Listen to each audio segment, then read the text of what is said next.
All right, so you were just about to tell us about the changes that John Lasseter has brought to the animation department with the acquisition of Pixar.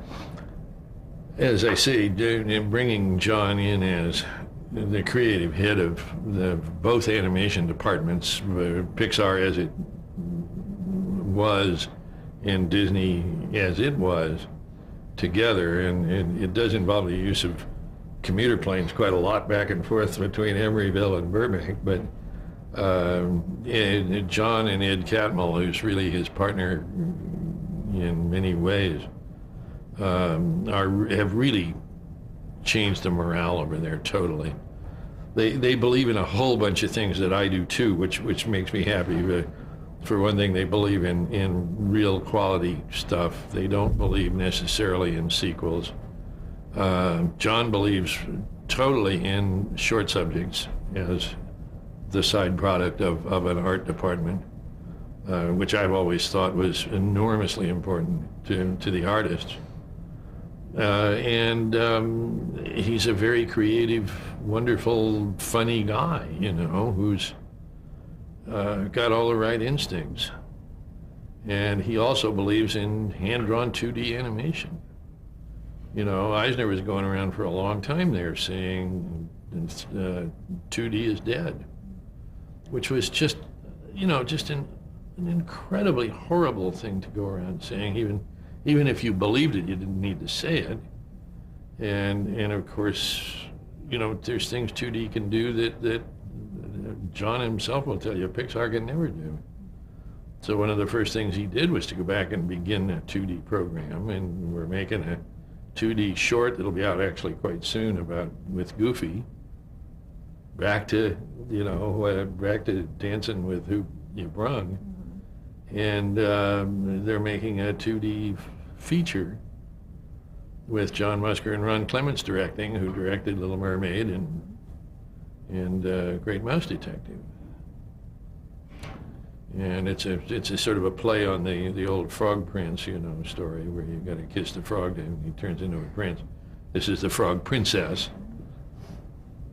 Now, what is Steve Jobs' role in the company after this acquisition? Well, Steve is now the largest shareholder in the company and also is on the board of directors.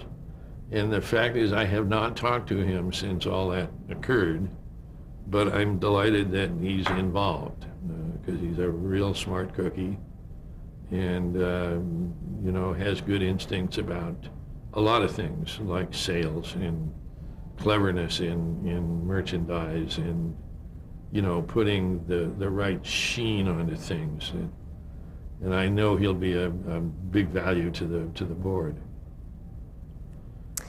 We've got a few summing up questions we kind of want to go through Okay. to bring it all together. What are your current projects? Well, I'm just making a little film about a bunch of kids who raced a sailboat over to Hawaii last summer, which we are making as a documentary. The root of it was to make a story about the youngest crew ever to sail across the Pacific in the race from LA to Hawaii, which is a race that I've done a number of times,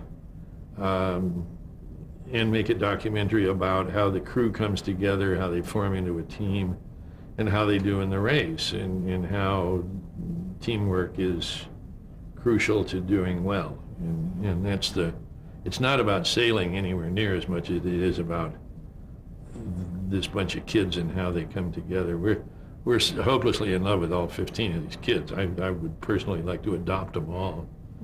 But they did really well in the race, and we're in the editing room right now with the film. Going to see some more of it tomorrow, actually. And it's hopefully going to be a feature documentary that comes out next spring or summer at some point. We think we'll have a finished film in maybe March. How has the entertainment industry changed since you began your career? What are the biggest changes you've noticed? Oh, a couple of things. I think television has influenced, and MTV and VH1 and all of those kinds of things has influenced the editing process quite a bit. I think we're more used to seeing more images crammed in together more tightly, and have thus become more impatient with stories that need sort of slow unfoldings. And it's made, in a lot of ways, to me, it's made it harder to tell nicer stories. It's real easy to tell slam bang, everybody gets killed in the first reel kind of movies. But I think it has made it harder on the long, sweet, beautiful, romantic kind of movies. The technology, of course, is the single biggest thing. You're just sort of able to do anything you want to do now. And if you can think of it, you can do it. It becomes a question of, as always, of cost.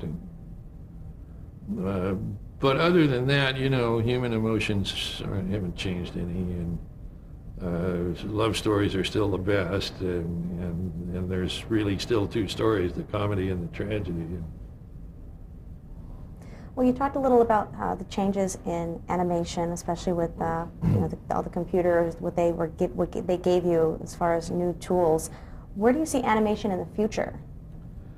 I think, again, it's a question of technology and how you use it. You're here in this place where you can, again, do anything you want. So you need to be able to select from all these paint boxes which set of paints you want to use to paint this story that you have in your head. So it's given you probably more access to more different kinds of stories that are doable in animation. It's again though, it's if you don't tell a good story, forget about it. It's like real estate. There's three important things about film. There's story, story, and story. And if you don't tell the stories, boy, they got someplace else to go pretty quick. Have you felt that the Disney name has helped or hindered you in your career? Oh, it's certainly gotten me in more doors than I would have gotten in otherwise. It's helped me enormously. It's the biggest single thing that it gave me, certainly, and I think my kids too, is a kind of an instant credibility. As long as I've played my cards straight with my own life, which I think people by now must have figured out, people just trust you, that you're not trying to just be Joe Slick coming in the side door. You are who you are. And, are there any Disneys working at the company right now? No, there aren't. There aren't. It's too bad. But my four kids have sort of all gone their own ways. Oldest son, Roy, the firstborn, he hangs around quite a bit, and feels, I think, very close to the company. Diane had 7 kids, and none of them a couple of them have been in and out. Where do you see the future of the Disney brand? You've hit on a word I hate. That was one of my big arguments a long time ago with Michael. I began to hear that word brand, and I began thinking, you know what? Mickey Mouse is not a brand. Mickey is a mouse. And it irritates me to have him stamped with this thing that says he's just another trademark, He's a character. You don't want to think of him as something on the box top, You want to think of him as flesh and blood and interacting with you. And so I got into this long-running thing with Michael and later on with a bunch of people in the consumer products department. And I did not win that battle, but they know I was there. How important is television to the Disney company? Oh, hugely important, always has been. Walt saw television right from the start as his ally and his friend and another way to move the product. And it always was that way with us. I mean, you look, God, we always looked at stories well, does this work better on TV or does this work better in the movies? You know, and it was all interchangeable. And we'd make a really good show once in a while for TV, and Walt would say, "That's too good to be on TV. Let's put it in the theater." You know, so I never felt there was some dichotomy. There's good TV and bad TV. That's another question. Where does the Disney Channel fall into that? Is that good TV? I think they do a lot of good work at the Disney Channel. Yeah, yeah. They found a sort of a niche that's worked very, very well for them. What would you consider to be Walt's legacy? Oh, Walt's legacy relates to all those things that are really hard to define, like family values and good moral values and a sense of fun and a sense of humor and the ability to enjoy life, to enjoy the simpler things, that simple things are the best things. And he was a very complex guy, and if you look at the body of work, it's enormously complex. It goes all the way from, Mickey Mouse to Chernabog the Devil on the Night on Bald Mountain and Fantasia, and I mean, that's an enormous emotional gamut in there, to Mary Poppins, to Snow White, to Pinocchio, and it represents, there's an ethos to all of that you can say was what I was just talking about, which is sort of the good things in life, I mean, the good moral values in life. And it's a big box. You can fit a hell of a lot of stuff in it and still call it Disney. I like to think this little sailing film we're doing is the absolute classic Disney, because it's a story about a bunch of kids who come together, work their tails off to learn how to do something special, do it really well, and do well, and come out happy at the end. That's a pretty good Disney story, What's your father's legacy? Wisdom. I mean, just a feet on the ground, sensible, practical approach to in taking care of your little brother. He did that pretty well. What has been the highlight of your career? Gee, I don't know You had whether to I've pick had one one. yet. Oh, I've had a bunch, but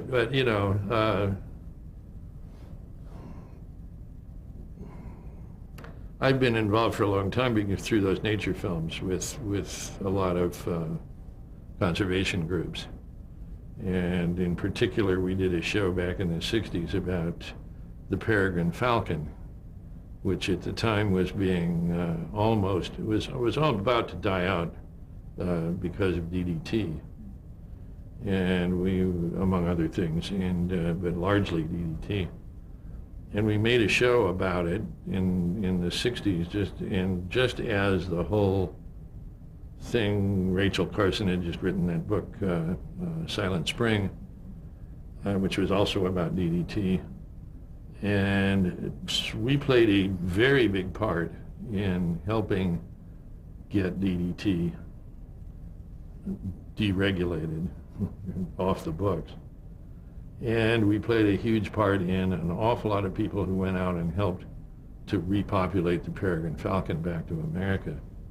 And it was, that was in the 60s. In the year 2000, it was taken off the endangered list. And so, I've been a member of a group up in Boise called the Peregrine Fund ever since we did that film. I'm still involved with them. And that's the kind of thing that really makes me. I was just up in Jackson Hole, Wyoming 2-3 weeks ago, getting an award from the Wildlife Film Festival up there, which was very flattering. It's a sort of a legacy award. That's the stuff that makes you, motivates you. Do you have any career regrets? Yeah, whatever bad movie I ever made, yeah. I've forgotten all of those, though. So then none. No, I really don't have any regrets. So, you know, if you spent your life having regrets, boy, you'd shorten your life. How would you like to be remembered? I don't know. I just hope somebody remembers. I think they will. Well, we left a little trail, so Well, thank you very much for taking all this time to sit down with us. thank It's been you. a pleasure. Thank you. It's a pleasure for me.